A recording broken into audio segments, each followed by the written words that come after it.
Yes, welcome back, my friends. I am Dr. Venkat and I teach zoology for the All India Medical Entrance Examination. In the previous classes, I have completed up to the musculoskeletal system. In this class, I am going to discuss about the types of synovial joints. All synovial joints are diarthroves. Diarthroves are the joints which are freely movable joints. Then what is a synovial joint? Synovial joint contain the synovial capsule. Okay, this is one bone.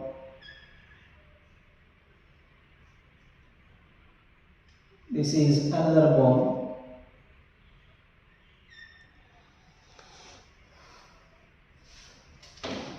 The tip of the two bones contain the cartilage. This is the hyaline cartilage between the two bones. The synovial joint contains the synovial capsule. It has two membranes.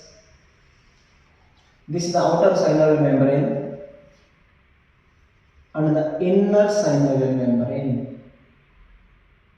Outer and the inner synovial membrane. Outer synovial membrane.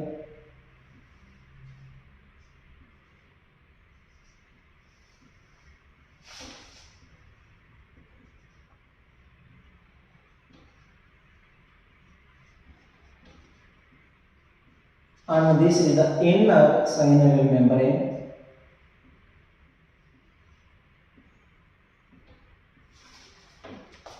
And the inner synovial membrane, below that there is a cavity.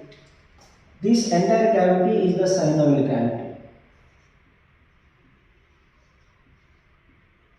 Synovial cavity. But inside the synovial cavity there is a fluid, and this fluid is the synovial fluid.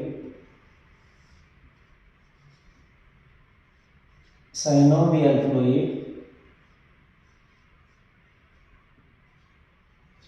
And this synovial fluid contain, there is hyaluronic acid,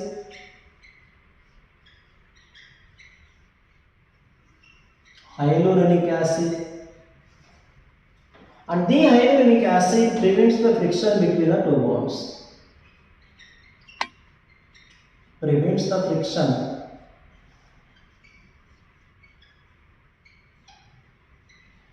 between two bones.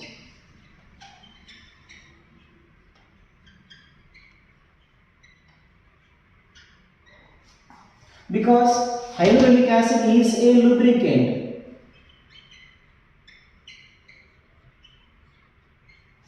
And the synovial fluid also contains the phagocytic cells. There are phagocytic cells inside the synovial fluid. Okay, this is a small description regarding the synovial joint. All synovial joints are freely movable joints, all are the diarthroves. And coming to the types of synovial joints as follows. Therefore, the types of synovial joints.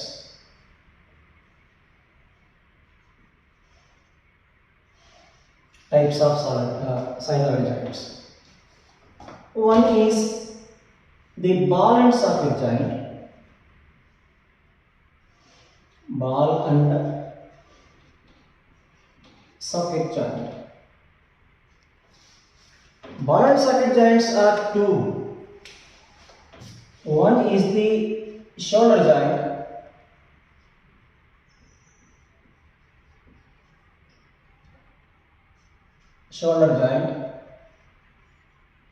So this is the shoulder joint called as the ball and socket joint. Shoulder joint is formed between the glenoid cavity of pectoral girdle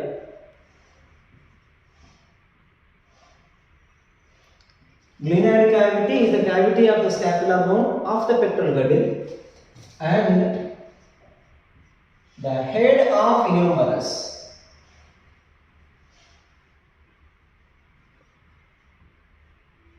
This is a shoulder joint. And one more joint is the hip joint.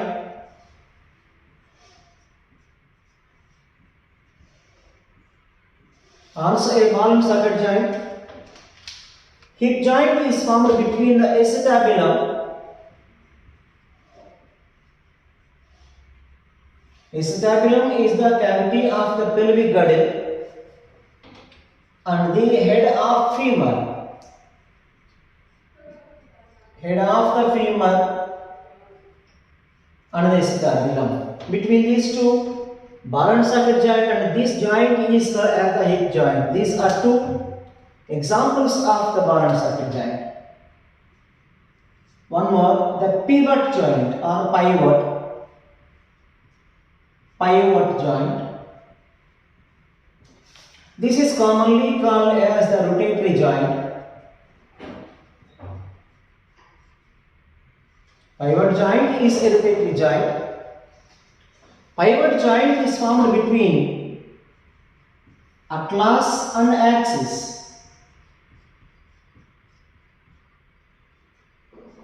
Atlas and axis is a pivot joint. As I told you in my previous classes, axis has the odontoid process. Atlas has a odontoid canal. Therefore, atlas fixes into the odontoid process of the axis and rotates around the axis, where axis bone is always stationary. Atlas is always rotating bone around the axis. So, this joint is also called as atlanto-axial joint. Atlanto-axial joint, the joint present between atlas and axis. It is a pivot joint. And one more example is the joint present between the radio ulna. Joint between the radio ulna, also a rotatory joint. Rotatory joint between the two bones, radius and ulna, and this is a pivot joint. And one more synovial joint is the hinge joint. Hinge joint. There are some examples of hinge joint. One is the elbow joint. Elbow joint is a hinge. The joint between the humerus and radio ulna. This is the hinge joint. Between the humerus and radio ulna. This is the hinge joint. Between humerus and radio ulna.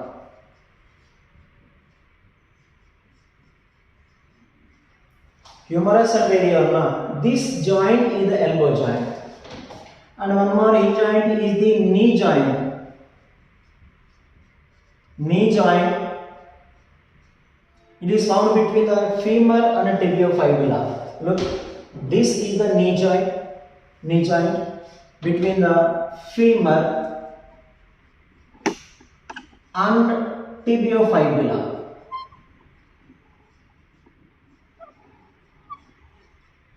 Femur and tibiofibula. See, this is the joint.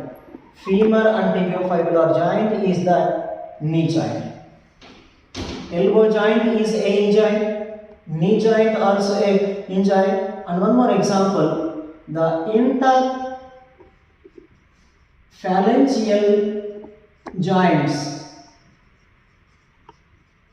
Interphalangeal joints. What does it mean? Between the phalanges, I mean between the digits, fingers, not only the hand and also legs. Interphalangeal joints, they are moving only in one direction, not on the opposite side. These interphalangeal joints are hinge. Knee joint also a hinge joint. elbow joint also hinge joint. So other joints are as follows. Other joints are, one is the gliding joint, fourth is the gliding joint.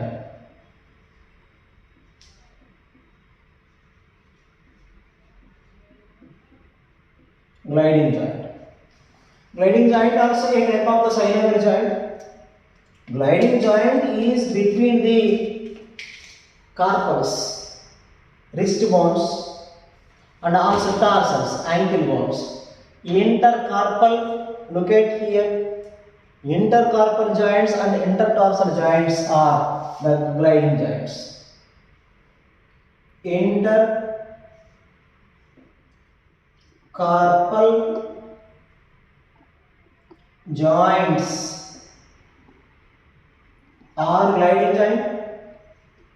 One more, intertarsal joints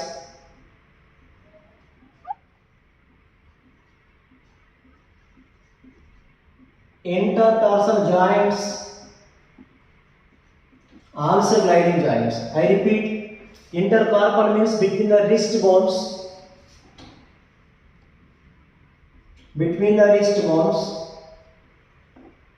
intertarsal means between the means ankle bones.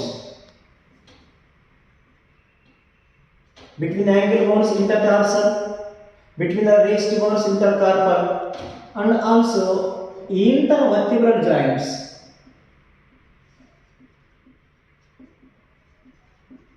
Intervertebral joints between the two regular vertebrae. There is a gliding joint, intervertebral joint. And one more is the condyloid joint.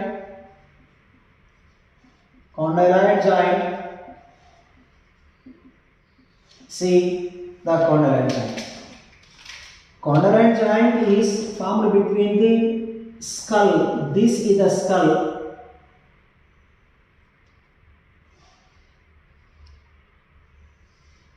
As I told you, there are a pair of occipital condyles. These are occipital condyles.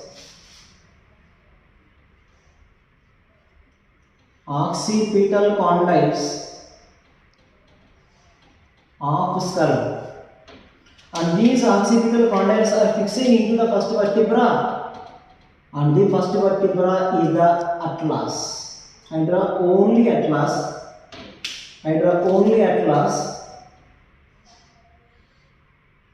This is atlas. The first vertebra is the atlas. The joint formed between the atlas and the occipital joint. See this? This is the joint between the occipital condyles of the skull and atlas. It is a condyloid joint named as atlanto-occipital joint.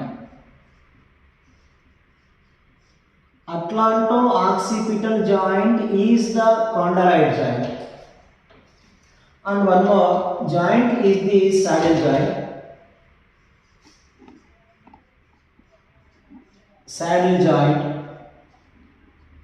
Listen my dears. Saddle joint is present in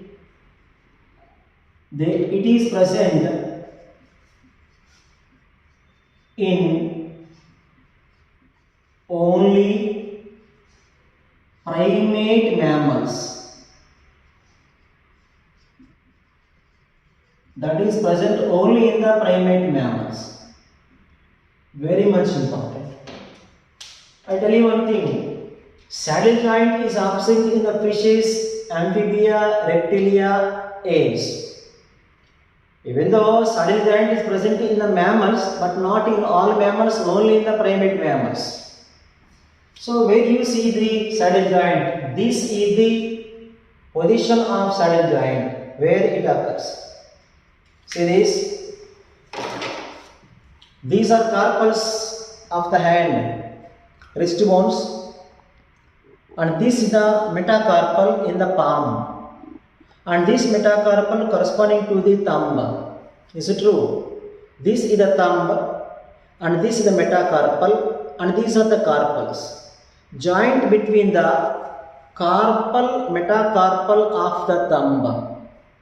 So this is the metacarpal of thumb, metacarpal of thumb, these are carpals. Carpo-metacarpal of thumb is the saddle joint. Carpo-metacarpal of the thumb is the saddle joint. I think you understood. Thank you. Saddle joint is present between carpo-metacarpal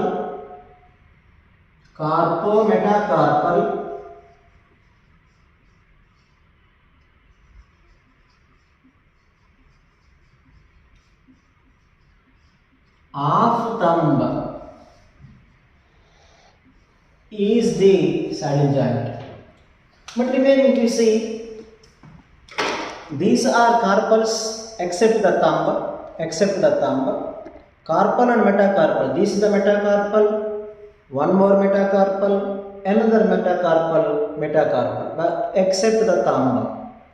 Remaining carpo-metacarpals of the four fingers, this joint is again a condylite joint.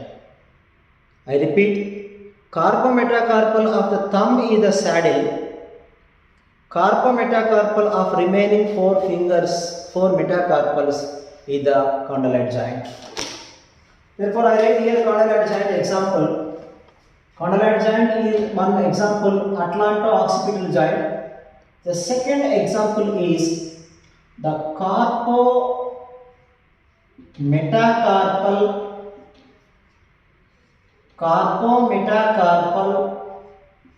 joints, but except the thumb. Carpo-metacarpal joints except the thumb are condylites. So these are the synovial joints. All synovial joints are diaphragms, which are freely movable joints. So synovial joints, one ball and socket joint, example shoulder joint between the glenoid cavity and the head of the humerus, hip joint between the acetabulum and the femur. This is the hip joint. Hip joint, yes, okay, no problem. Hip joint is present between the acetabulum and the femur. And one more, the hinge joints are, one is the elbow joint is a hinge joint. Elbow joint is a hinge joint. Knee joint also the hinge joint. Interphalangeal joints are interphalangeal joints between the fingers. We move the fingers only in one direction. Hinge movable in only one direction, not on the opposite side. Interphalangeals, knee joint, elbow joint. And one more, gliding joints are intercarpal, intertarsals between the wrist and between the ankle bones. Intervertebral joints are also the gliding joints. Condylite joint is present between the atlas and the occipital joint, occipital condylus of the skull. And that joint is the atlanto-occipital joint is a condylite. And the carpo-metacarpals of the hand, but except the thumb, remaining all four joints are condylites. Carpo-metacarpal of the thumb is a saddle joint.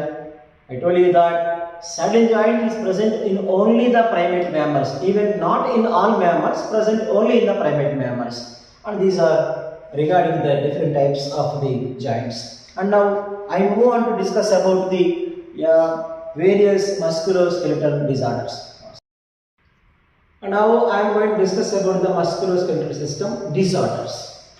One is the myasthenia gravis. Myasthenia gravis.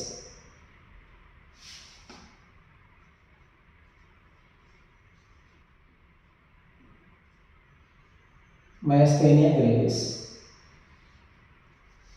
What is that myasthenia gravis? It is a musculoskeletal disorder. It is normal. Generally, it should happen.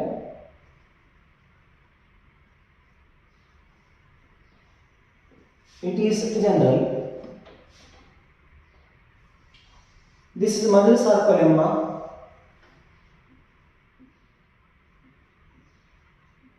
Muscle sarcolemma, and it is the motor neuron from the central nervous system, stimulating the sarcolemma at the neuromuscular junction. This junction is the neuromuscular junction. Neuromuscular junction. It can be also called as the motor end plate. Motor end plate.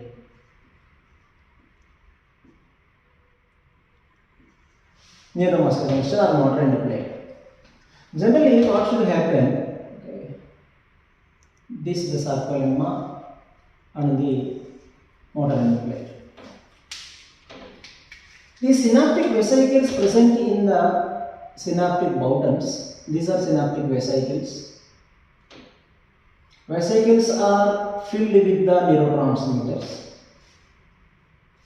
When the nerve stimulating the sarcolemma and the motor end plate, these vesicles burst, releasing the neurotransmitters. For example, okay, these are neurotransmitter. You know pretty well, the chief neurotransmitter is acetylcholine. There are so many, but chief one is acetylcholine. Generally, what should happen? These neurotransmitters has to bind to the receptors. These are the receptors present in the sarcolemma. Receptors present in the sarcolemma. Generally, what should happen? The neurotransmitter has to bind to the receptor, binds to the receptor. When the neurotransmitter binding to the receptor of the sarcolemma, ultimately sarcolemma is depolarized, and that leads to this normal muscle contraction. See, it should happen generally. What is general? What is normal without the myasthenia gravis? Generally is the neurotransmitter has to bind to the receptor of the sarcolemma. Therefore, muscle is undergoing depolarization. Muscle contractions occurs generally. But in myasthenia gravis, okay, this is myasthenia gravis.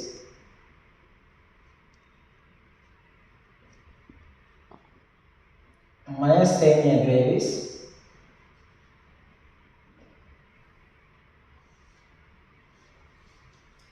This is sarcolemma.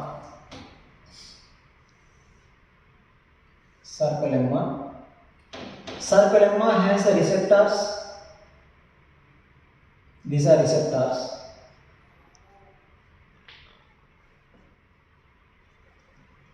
And this is the motor neuron from central nervous system. And these are synaptic vesicles. And vesicles are filled with the neurotransmitters. When they burst, releasing the neurotransmitters, normally neurotransmitters are entering into the synaptic cleft, the motor end plate. But in myasthenia gravis, our own antibodies released by man, and these antibodies blocks the receptors. This is the antibody. Antibodies are blocking the specific receptors of acetylcholine, and therefore the neurotransmitter cannot bind to the receptor. There is no binding place for the neurotransmitter because our own antibodies are blocking the receptors. No binding place for the acetylcholine, no binding place for a neurotransmitter. Ultimately, muscle cannot undergo contraction. So, the reason for the myasthenia gravis is the neurotransmitter receptors of sarcolemma.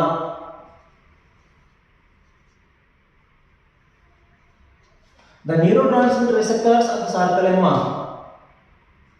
are blocked by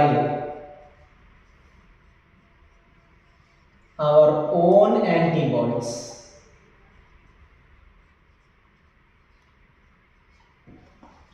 When the neurotransmitter cannot bind to the receptor, hence the neurotransmitter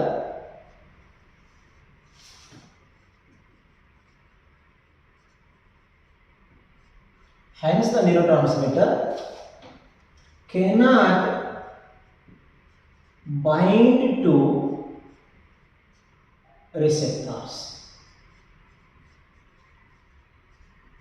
of sarcolemma. When the neurotransmitters are not binding to the sarcolemma receptors, ultimately muscle cannot undergo depolarization.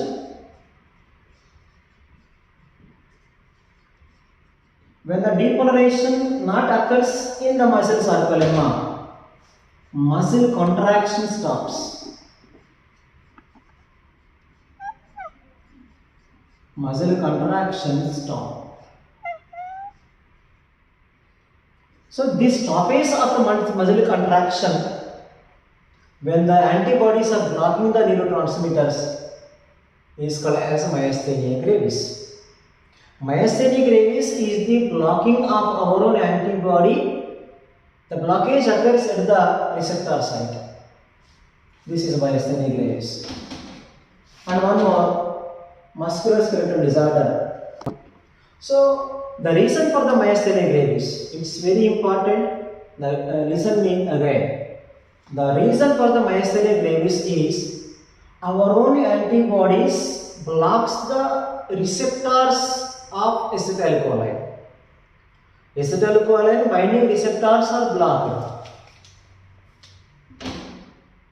The total conclusion is the ACH or acetylcholine binding receptors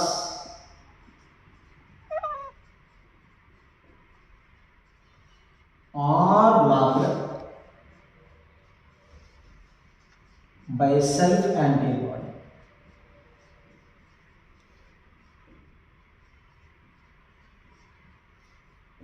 It's all about the myasthenia gravis. And one more musculoskeletal disorder is the muscular dystrophy.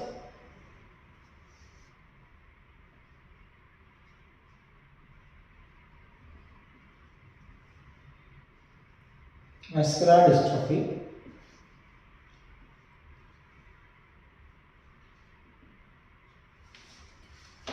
Muscular dystrophy is the progressive degeneration of the skeletal muscle. A progressive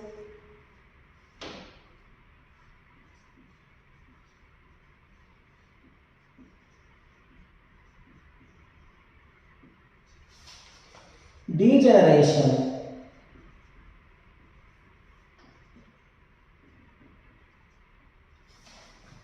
of skeletal muscle.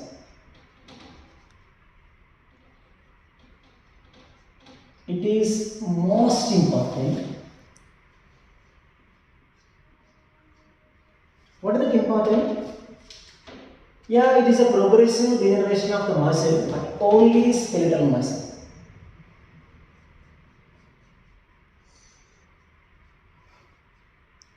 It is not pertaining to the smooth muscle as well as the cardiac muscle, only for the skeletal muscle. Muscle loss occurs here, degeneration of the skeletal muscle. The reason for the muscular dystrophy is it is genetical.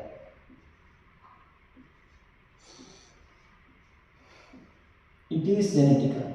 Very important. because there is a mutation in the gene leads to the muscular dystrophy. For example, there is a muscular dystrophy called as Duchenne muscular dystrophy.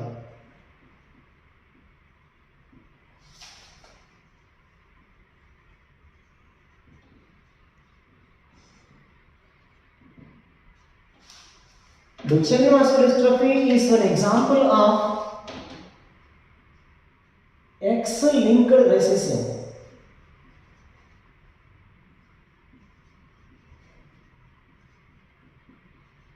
character. It is X-linked recessive character. The reason is, for example, if I take a normal mother, XX, she is a normal mother,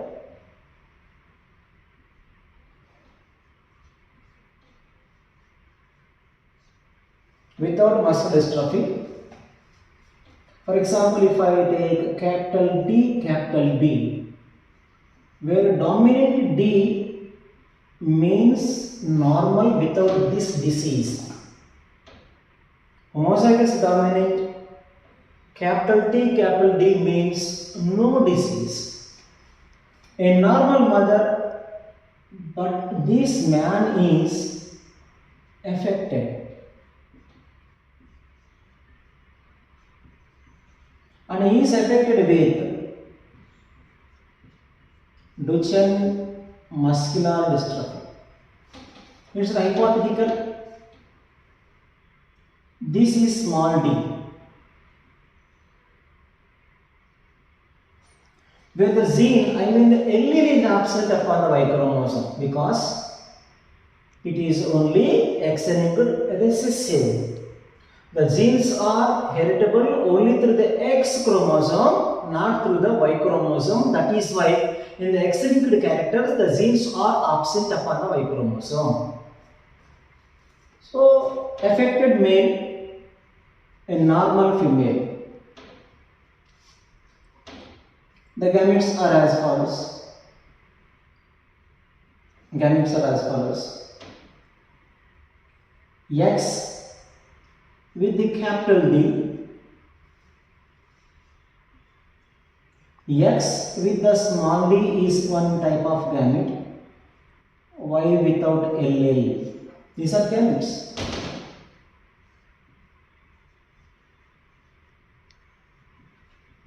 These are gametes. When the gamete undergoes fertilization, this progeny is a female progeny, capital D and small d. And this daughter, I mean this female is a carrier female. Carrier female. Even though she is phenotypically normal without the disease, she can lead the life.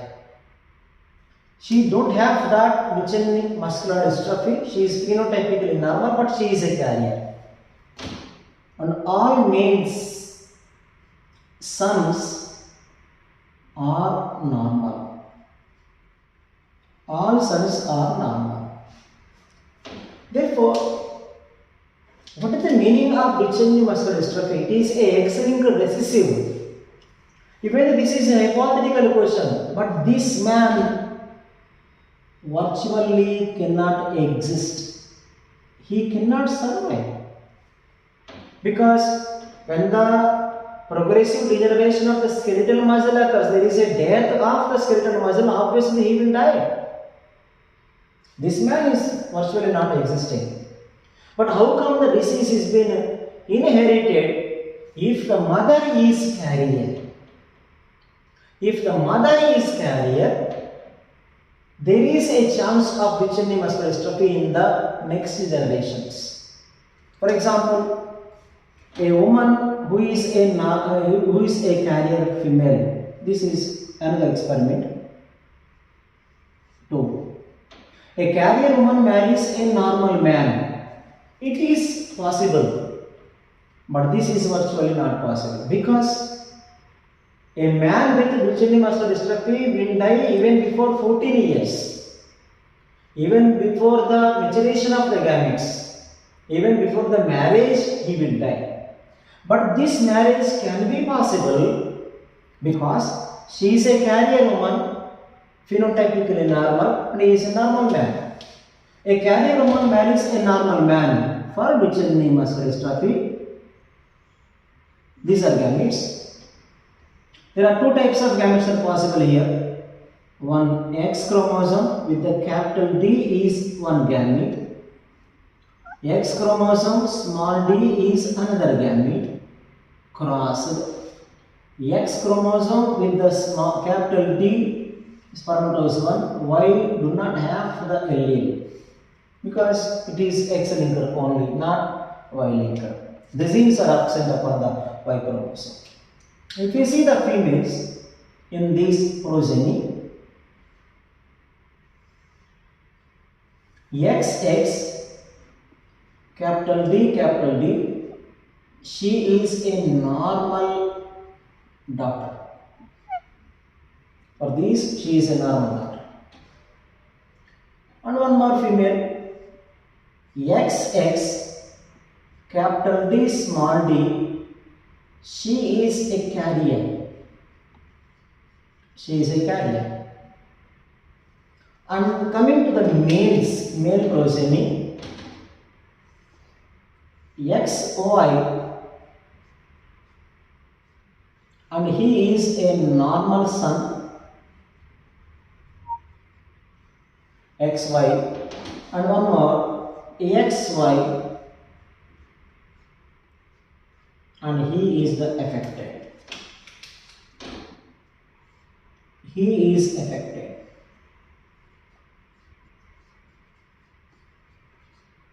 So if a carrier woman marries a normal man, 50% of the males are affected. And this cross can be virtually possible.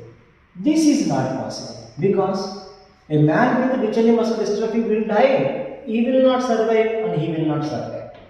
So what is the reason for the muscular dystrophy? The reason it is a progressive degeneration of the skeletal muscle. It is genetical because there is a mutation in the gene.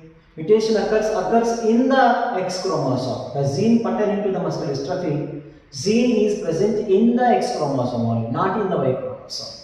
And coming to other information regarding the muscular dystrophy, the information is when gene mutation occurs,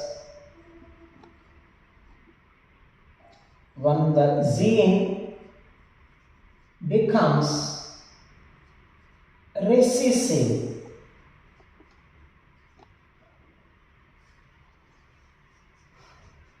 when the gene becomes recessive, this is the recessive gene, When the gene becomes recessive, there is no synthesis of protein. No synthesis of a protein, muscle protein.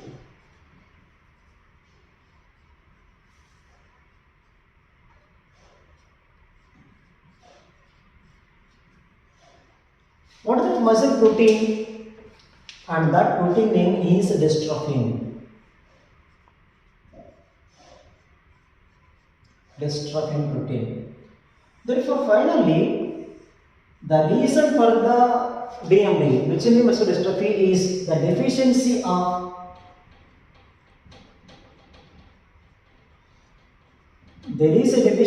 dystrophin protein.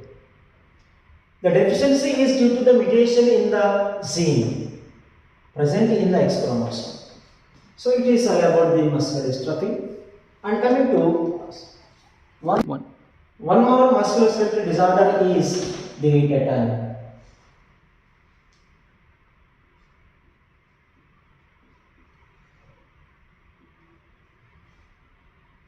Tetany.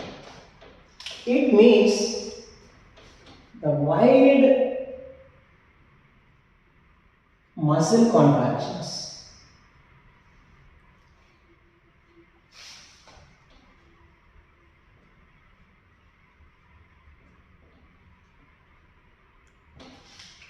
The wide muscle spasms.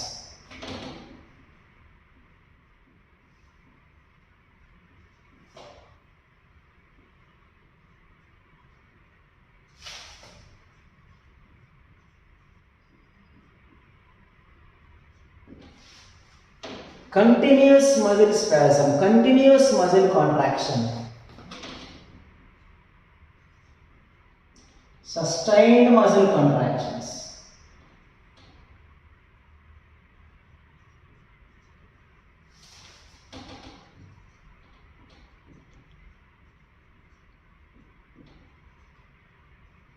Called as tetany. What is the reason for tetany? What is the reason for tetany? Tetany is due to deficiency of calcium ions.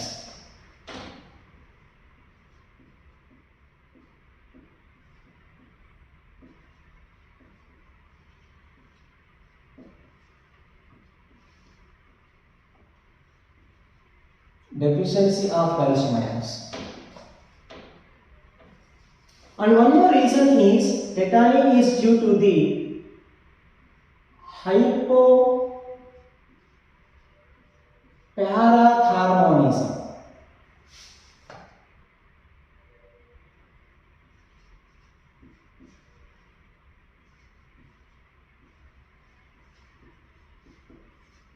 What is that hypoparathyroidism? It is nothing but the low level secretion of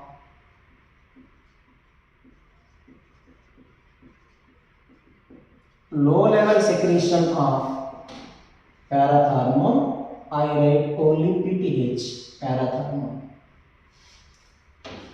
What is the low level secretion of the parathormone? You know, this is bone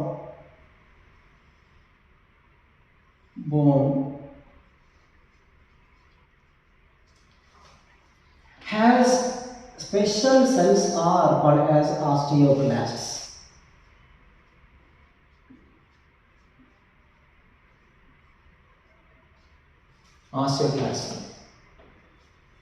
Parathormone is the hormone of the parathyroid glands. Okay, this is the trachea and larynx and trachea.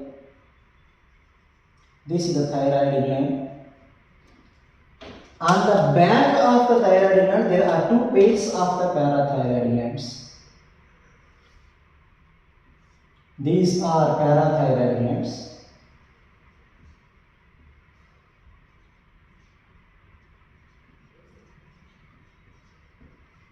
Parathyroid glands on the back of the thyroid. Parathyroid glands are secreting a hormone. That hormone is the parathormone, PTH.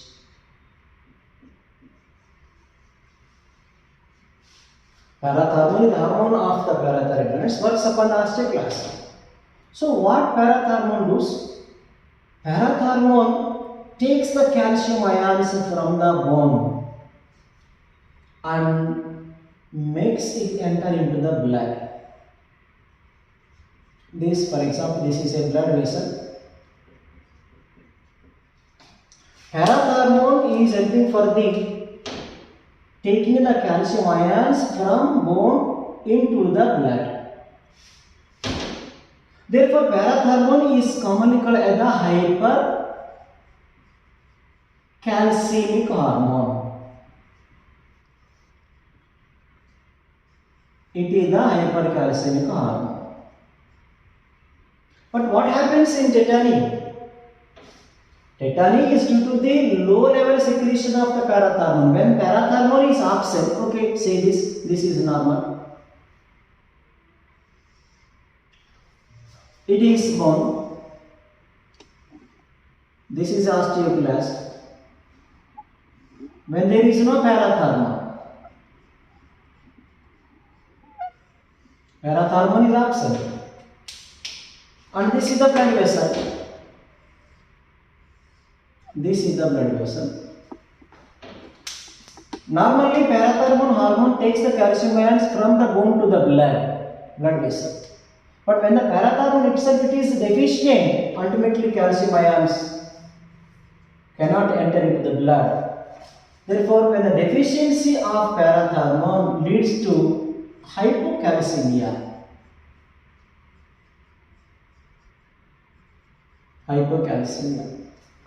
So, when the parathyroid is decreased, there is a less amount of the calcium ions also leading to the tetany. This is one of the reason.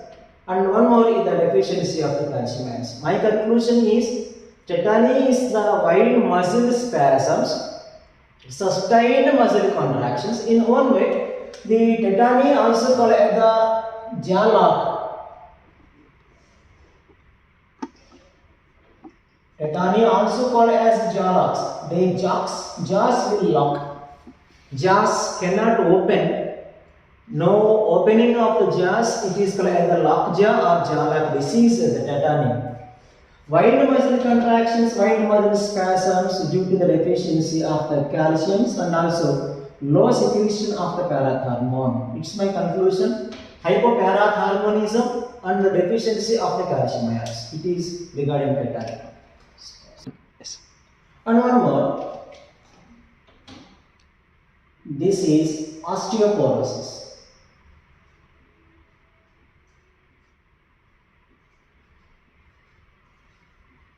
Osteoporosis. The main important statement regarding the news regarding the osteoporosis is it is age-old related.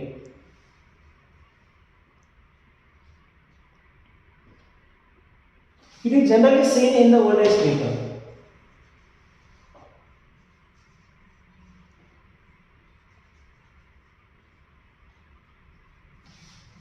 That is why age-old related osteoporosis. The reason for the osteoporosis is deficiency of calcium in the bone.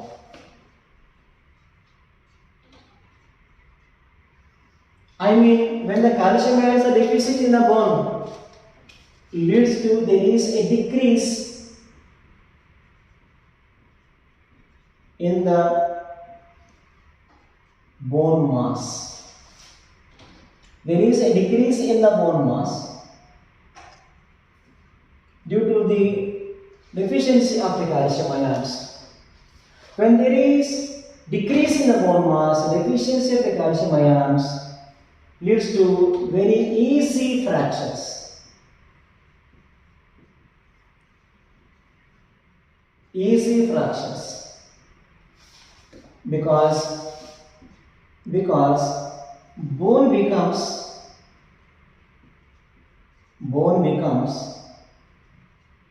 more fragile,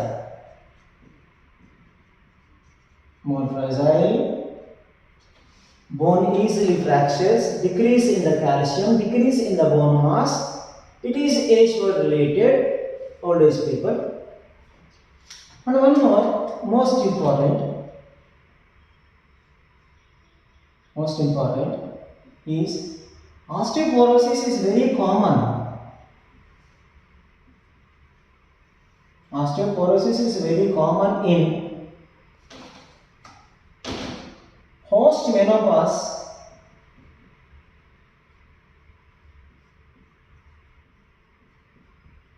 women. Women at the age of more than 50 years, menopause occurs. So, in case of the post-menopause conditions of the woman, it is very common osteoporosis. The reason is at menopause, there is a decrease in estrogen hormone.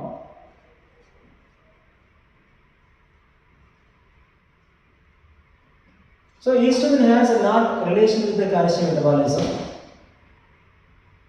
Decrease in the calcium ions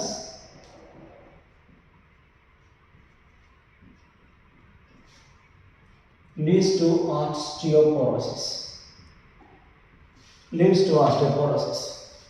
Very common in the first menopause woman, osteoporosis. The reason is there is deficiency of estrogen hormone. It is regarding the osteoporosis. The reason is upon the bone, on the bone, many pores are formed. It is called as a porous bone. Bone becomes very fragile, easy fractures.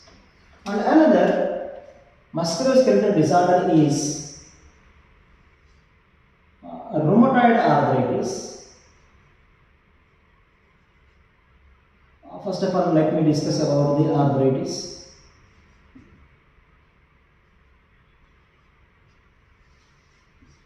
Arthritis. The reason for the arthritis is the inflammation to joint.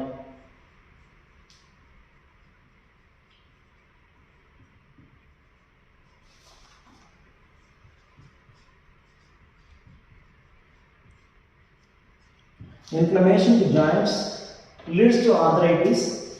Generally speaking, arthritis means joint pains. Joint pains. Inflammation to joint. And one more musculoskeletal disorder is rheumatoid arthritis.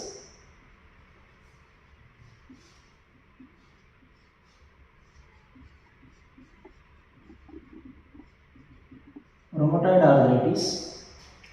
It is also a kind of autoimmune disorder.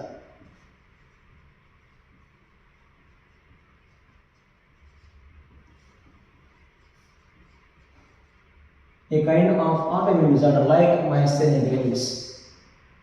Myasthenia gravis and rheumatoid arthritis are both autoimmune disorders pertaining to the musculoskeletal system. And another is gout or gouty arthritis. The reason for the gout is accumulation of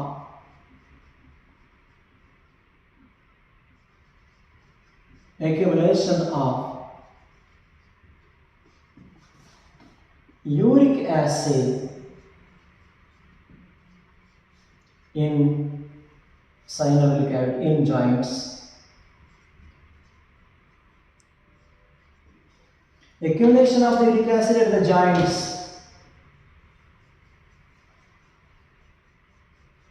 leads to the gouty arthritis. So these are the musculoskeletal disorders. In this lesson, most importantly, myasthenia gravis is one autoimmune disorder. Rheumatoid arthritis is also the autoimmune disorder pertaining to the musculoskeletal system, but they are not hormonal. Thank you.